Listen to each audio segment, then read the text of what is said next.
जो आला हैं उनकी हर बात आला है, हर कलेमा आला है और कलाम भी आला है। भीख देने का है अंदाज निराला तेरा, कोई मायूस नहीं लौटा कभी मंगता तेरा। जारी रहता है शबो रोज ही दरिया तेरा, वाह क्या जूदो करम है शहे बतहा तेरा। नहीं सुनता ही नहीं मांगने वाला तेरा, और कौन जिसको नहीं दरकार सहारा तेरा, कौन जिसको नहीं दरकार सहारा तेरा। अरे शाहे दुनिया भी नजर आया है मंगता तेरा। मैं नहीं सिर्फ है मुहताज जमाना तेरा, अग्निया पलते हैं दर से वो है बाड़ा तेरा, असफिया चलते हैं सर से वो है रास्ता तेरा। और तेरी अजमत तेरी रिफत को वो कैसे समझें, जिनका दिल इश्क से खाली हो वो तुम्हें क्या समझें। और जो बसीरत ही से महरूम हो वो क्या देखें, फर्श वाले तेरी शौकत का उलू क्या जाने। खुसरवा अर्श पे उड़ता है फरेरा तेरा, और कौन पहुंचा है भला अर्श पे मौला के करीब, कौन पहुंचा है भला अर्श पे मौला के करीब। अरे किसकी आंखों को है दीदार इलाही का नसीब। क्यों ना मैं मांगू तुम ही से कि हो तुम हक के नकीब, मैं तो मालिक ही कहूंगा कि हो मालिक के हबीब। यानी महबूबो मुहिब में नहीं मेरा तेरा, यानी महबूबो मुहिब में नहीं मेरा तेरा। और तेरे दामने गोहरबार से मुंह क्यों मोड़े, जो है आसूदा तेरे दर से कहीं क्यों जाए।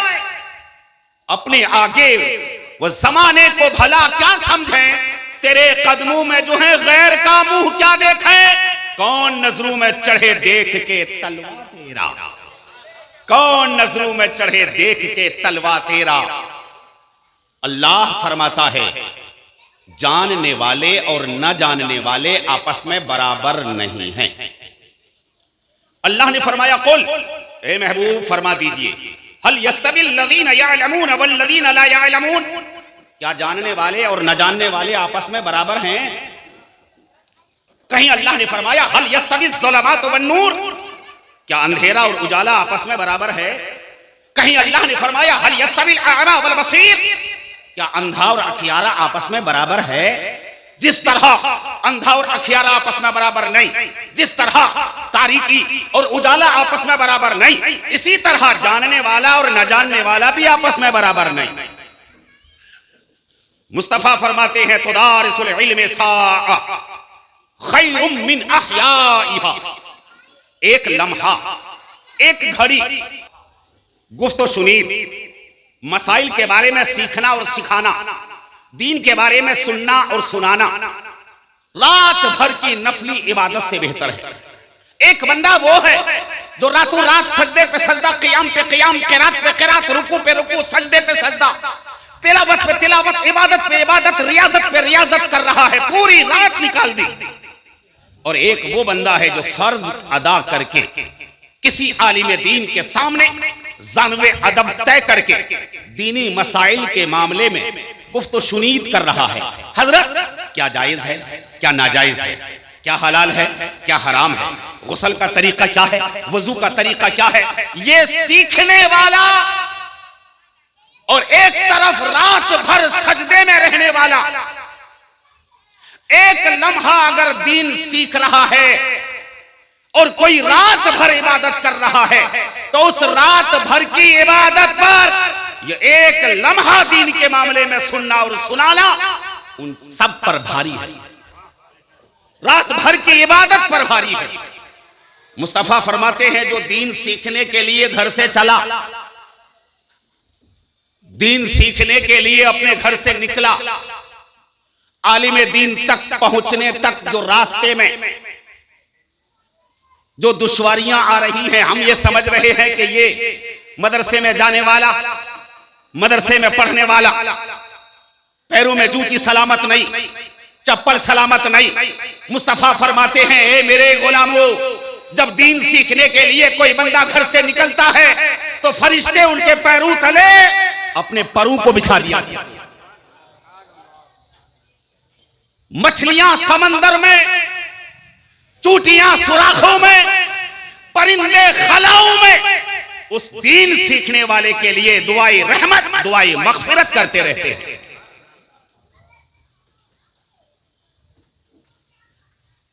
मुस्तफा सल्लल्लाहु अलैहि वसल्लम ने फरमाया, अल मदरसतो बैती वल मस्जिदो बैतुल्लाह। मदरसा मेरा घर है। मुस्तफा फरमाते मदरसा मेरा घर है, मस्जिद अल्लाह का घर है। अब पता चला ये मदरसा अगर कोई मुतवल्ली है, मुहतमिम है, तो वो मुहाफिज है, मालिक नहीं। इसलिए कि वो मदरसा रसूलुल्लाह का घर,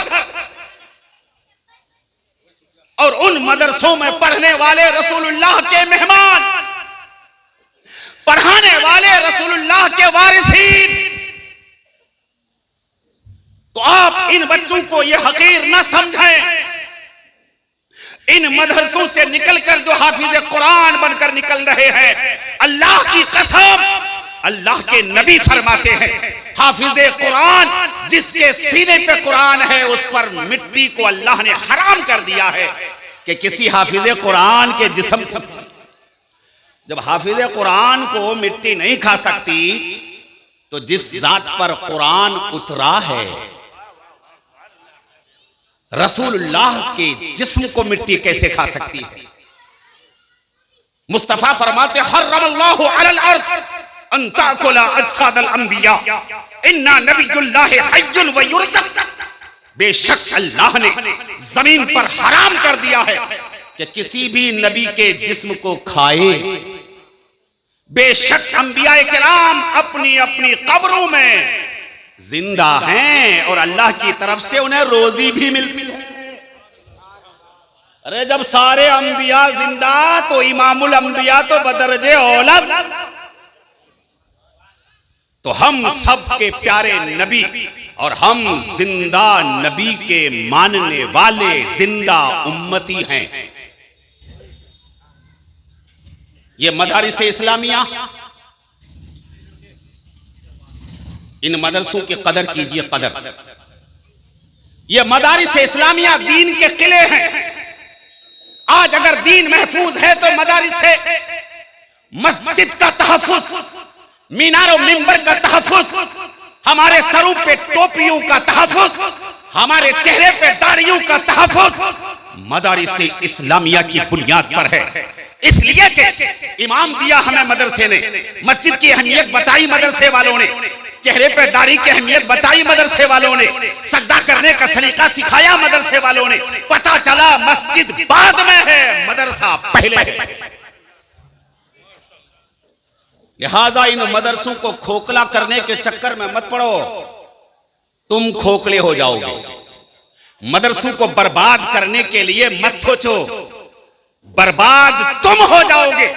इसलिए कि ये रसूलुल्लाह का चमन है जो कल भी आबाद था, आज भी आबाद है, क़यामत तक आबाद रहेगा। बर्बाद करने के लिए ज़हनो दिमाग पर भी मत लाना। और इन मदारिस इस्लामिया में पढ़ने वाले जो तलबा हैं, मुस्तफ़ा जाने रहमत के ये मेहमान है, मेहमान।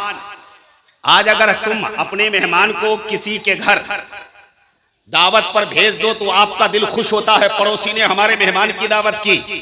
तो क्या अगर हम तालिबे इल्मों को खिलाएंगे, दावत करेंगे, तो क्या रसूलुल्लाह खुश नहीं होंगे? अल्लाह के रसूल खुश होंगे, रसूलुल्लाह खुश होंगे। अगर किसी के ज़हन दिमाग पे ये भूत सवार है कि मौलवी बनकर क्या होगा, हाफिज बनकर क्या होगा, कारी बनकर क्या होगा, ये 8-10 हजार रुपए वाले महीने वाले कमाई करने वाले ये अपना पेट कैसे पालेंगे, अपने परिवार का पेट कैसे पालेंगे? तो कान खोलकर वो गयूर सुन ले कि तुम रज़्ज़ाक नहीं हो, रिस्क देने वाला परवरदिगार है। जब बच्चा माँ के शिकम में होता है, रब लिख देता है इसकी मौत कब होगी, इसकी उम्र कितनी होगी, इसको रोजी कहां से मिलेगी। अरे उसकी रोजी अल्लाह ने उसे दी है, मगर तुम्हारे घर से होकर आ रही है, तो रोजी की बरकत तुम ले रहे हो, रोजी वो ले रहा है। उसके नसीब की रोजी लेकर फरिश्ता उतरता है, और जिसके घर में उतरेगा कितना बड़ा खुश नसीब है वो कि तालिबे इल्मों की रोजी तुम्हारे घर पे उतर रही है। हिंदुस्तान की तारीख में एक उस्ताद और शागिर्द का नाम आपने खूब सुना होगा। मैं इन तमाम तलबा से मुखातब होकर कहना चाहता हूं, मेरे बच्चों, माँ बाप का ख्याल रखो।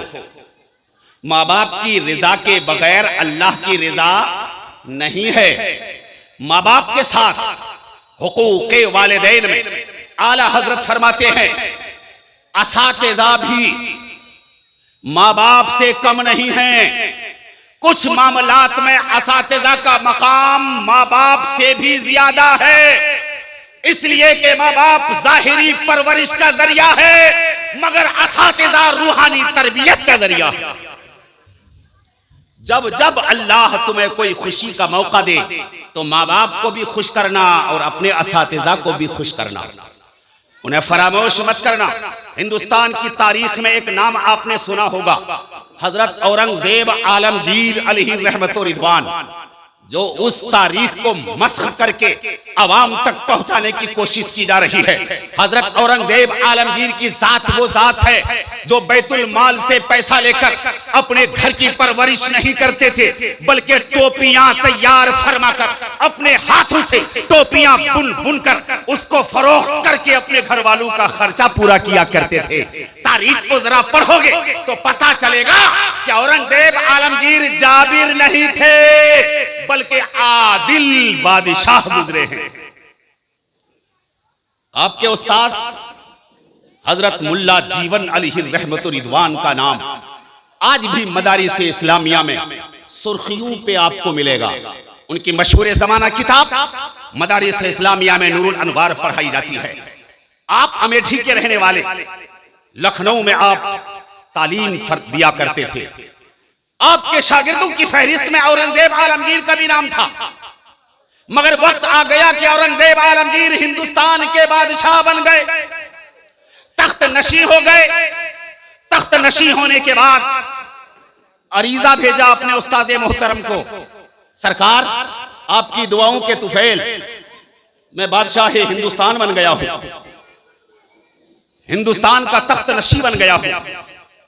आप जहमत फरमाएं, मेरे घर आप तशरीफ लाएं, मेहमान नवाजी का मौका फराहम करें।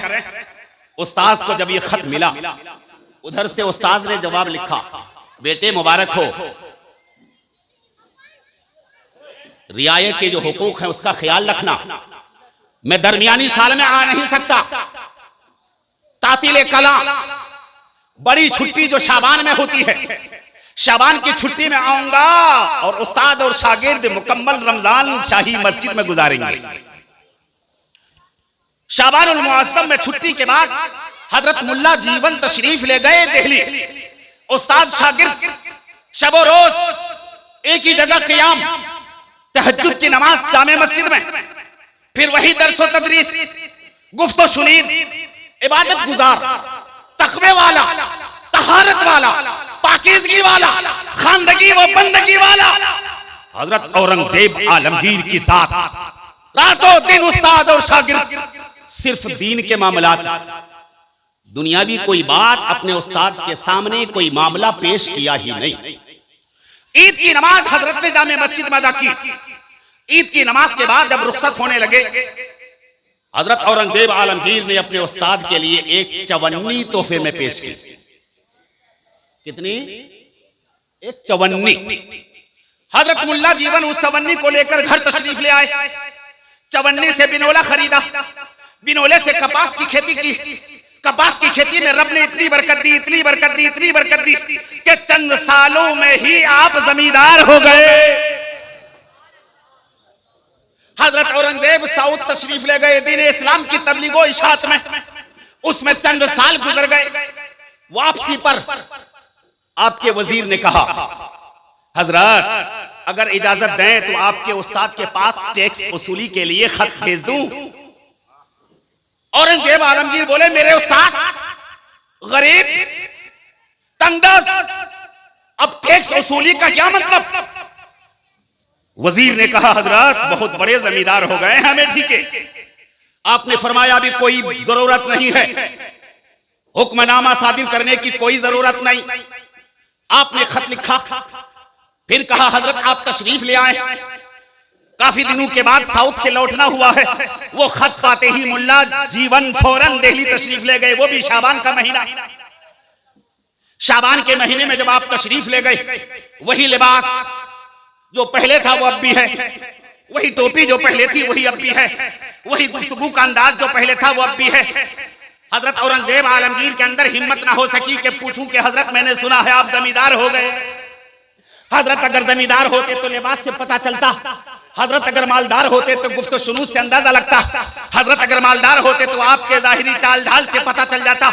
इसलिए कि दौलत का अंदाजा उसके किरदार से लग जाता है, दौलत का अंदाजा उसके लिबास से लग जाता है, दौलत का अंदाजा उसकी गुफ्तगू से पता चल जाता है। इसलिए कि जो नए नए मालदार होते हैं उनकी गुफ्तगू का अंदाज तो और निराला होता है। हजरत को अंदाजा नहीं हुआ कि ये मालदार हुए हैं हजरत औरंगजेब आलमगीर को। रमजान मुकम्मल शाही जामा मस्जिद, गुफ्तगू के दरमियान हजरत औरंगजेब आलमगीर बोले, हजरत मैंने सुना है कि आप जमींदार हो गए हैं। तो हजरत मुल्ला जीवन ने कहा, बेटे ये तो ठीक है, मगर वो आपकी दी हुई चवन्नी बहुत बड़ी बाकरामत निकली। आपकी चवन्नी बाकरामत निकली, उस चवन्नी का राज क्या है? हजरत औरंगजेब आलमगीर ने कहा, हजरत आप उस चवन्नी की हकीकत जानना चाहेंगे? मुल्ला जीवन ने फौरन अपने शागिर्द से कहा, हां बेटे यही मैं जानना चाहता हूं कि वो चवन्नी कितनी अहमियत वाली थी कि चंद सालों में मुझे जमींदार बना गई। आपने चांदनी चौक के अतम चंद हिसाबो किताब करने वाला अतम चंद, पहले जमाने में बहुत मामलात किताब के हिसाबो किताब का मामला लंबी लंबी फाइलें रहती थी। बनिया को बुलाया, अतम चंद बनिया को बुलाकर कहा कि फला फला तारीख के हिसाबो किताब को पेश किया जाए। हिसाबो किताब को पेश करने लगा, बादशाह का हुक्म है, हजरत औरंगजेब आलमगीर के सामने मुल्ला जीवन है, फला तारीख को उससे इतना आया उसको दिया, उससे इतना आया उसको दिया, उससे इतना आया उसको दिया, मगर फला तारीख में चवन्नी तो दी मगर देने वाले का नाम नहीं, किसको दिया? वो चवन्नी दी किसे उसका पता नहीं। वहां अतम चंद रुक गया। औरंगजेब आलमगीर बोले, कहां गई वो चवन्नी? अतम चंद बनिया बोला, हजरत बस मत पूछिए, बादशाह सलामत, उस चवन्नी की हकीकत मत पूछिए। बोले क्या मामला है, वो चवन्नी गई कहां? अतम चंद बनिया बोला, एक रात शिद्दत की बारिश हो रही थी, मूसलाधार बारिश, मेरी पूरी छत टपक रही थी, फाइलें मकान के अंदर, कागजात मकान के अंदर, हिसाबो किताब का रजिस्टर मकान के अंदर, जितना पानी बाहर गिर रहा था इतना ही पानी मेरे मकान के अंदर गिर रहा था। मैं हैरान था कि इस पानी का बंदोबस्त, इस पानी को किस तरह रोका जाए। आस में देखा, पास में देखा, आगे देखा, पीछे देखा, कोई दिखाई नहीं दिया। तो मैंने क्या देखा, एक खंबे के नीचे एक शख्स रोशनदान के नीचे खड़ा है। मैंने उसे आवाज दी, वो आ गया, मैंने हालात बताए, वो मान गया और उससे कहा गया कि इस छत को सही कर दोगे? वो बोला हाँ हाँ कर दूंगा। छत सही करने में लग गया। छत सही करते करते पूरी रात छत की मरम्मत में निकल गई, हत्ता के फज्र के वक्त मुअज्जिन ने आजान लगा दी। वो मजदूर बोला अब मेरे जाने का टाइम हो गया, काम आपका भी हो गया। मैंने घर में देखा, बीवी से पूछा इसकी उजरत दी जाए, इसकी उजरत, मगर मेरे घर में एक चवन्नी से ज्यादा कोई चीज थी नहीं। मैंने उस मजदूर से कहा था दिन के वक्त में दुकान पे आ जाना, कम से कम 1 रुपया तो आपका बनता है, ले जाना। मगर मजदूर बोला मैं दिन में नहीं आ सकता। वही चवन्नी लेकर वो मजदूर चला गया। क्या नाम था पता नहीं, कहां का था पता नहीं। आज तक मुझे भी अफसोस है, मेरी बीवी को भी अफसोस है। ऐ कम से कम 1 रुपया तो बनता है। उस मजदूर की मेहनत, मेरी बीवी को भी आज तक अफसोस है, मगर वो मिला ही नहीं। हजरत औरंगजेब आलमगीर बोले, अतम चंद अब तुम जाओ। अतम चंद गया। हजरत औरंगजेब आलमगीर की आंखें अश्कबार, रोने लगे। अपने उस्ताद से बोले, हजरत मजदूरी करने वाला कोई और नहीं था, आप ही का शागिर्द औरंगजेब आलमगीर था। तो उस चवन्नी में बरकत क्यों नहीं होगी? जो लोग तारीख को मिटाने की नापाक साजिश कर रहे हैं, याद रखें, औरंगजेब आलमगीर किसी जाबिर बादशाह का नाम नहीं है, बल्कि आदिल बादशाह का नाम है। औरंगजेब आलमगीर ने दीन इस्लाम की हिफाजत के लिए, हक्कानियत के तहफ्फुज के लिए जितनी सोबतें उठाई हैं, हम अगर 10% भी अगर बर्दाश्त कर लें, हमारे लिए नजात का सबब हो जाएगा। ये मदारिस इस्लामिया दीन के किले हैं, दीन के किले। इसीलिए तो हजरत औरंगजेब आलमगीर ने अपने उस्ताद को बुलाया, आलिम बन जाओ, कारी बन जाओ, हाफिज बन जाओ, रूहानी कनेक्शन अपने असातिज़ा से कायम रखो। आला हजरत फरमाते हैं, माँ बाप की रिजा के बगैर खुदाए पाक की रिजा नहीं हो सकती, तो असातिज़ा की रिजा के बगैर भी अल्लाह और अल्लाह के रसूल की रिजा हासिल नहीं हो सकती। उस्ताद का गुस्ताख मारा जाता है, फर्शे जमी के ऊपर ही मारा जाता है। लिहाजा बसावनगंज और शहर अमरोहा के लोगों, ये मदरसा दारुल हनफिया कादरिया कौमे मुस्लिम की अमानत है, आपके बच्चों का मुस्तकबिल है, मुस्तफा जाने रहमत का ये चमन है। अगर इसकी हिफाजत करोगे तो अल्लाह की कसम मुस्तफा कल क़ियामत में तुम्हें मुबारकबाद पेश करेंगे कि तुमने मेरे चमन की हिफाजत की थी। ये दारुल हनफिया कादरिया के पढ़ाने वाले, पढ़ने वाले और ताउन करने वाले सब के सब मुबारकबाद हैं। अल्लाह रब्बुल इज्जत इस इदारे को कायम और दायम रखे, दिन दूनी रात चौगुनी तरक्की अता फरमाए। और ये भी याद रखिएगा, मदारिसे इस्लामिया में पढ़ने वाले, पढ़ाने वालों को आप कमजोर मत समझिएगा।